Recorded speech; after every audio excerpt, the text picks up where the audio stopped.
Happy morning everyone! Madaling araw pa lang nagsimula ng umulan at kumidlat ang langit na may kasakasamang kislap.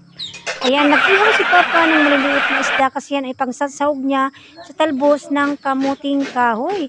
Yun na nga, nagkadkad na nga si Papa ng mabilisan. Si Mama naman ay nagpiga-piga na ng talbos ng kamuting kahoy.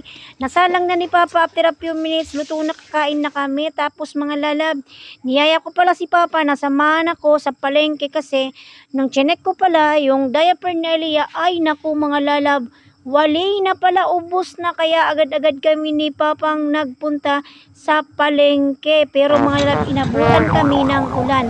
Nakita nyo mga lab, sobrang napakadilim ng kalangitan. Ayan, dyan na nga kami sa harapan ng LCC. Ayan, pumasok na ako mga lalab. Kumuha agad ako ng maliit lang na milk.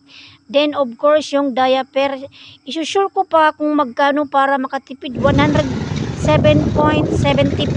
Ayan mga lalab, nakabayad na ako. Then pauwi na rin kami ni Papa. Sabi ni Papa, bakit hindi ka nagdala ng payong? Sabi ko, it's okay Papa kasi maliligo naman ako pagdating sa bahay.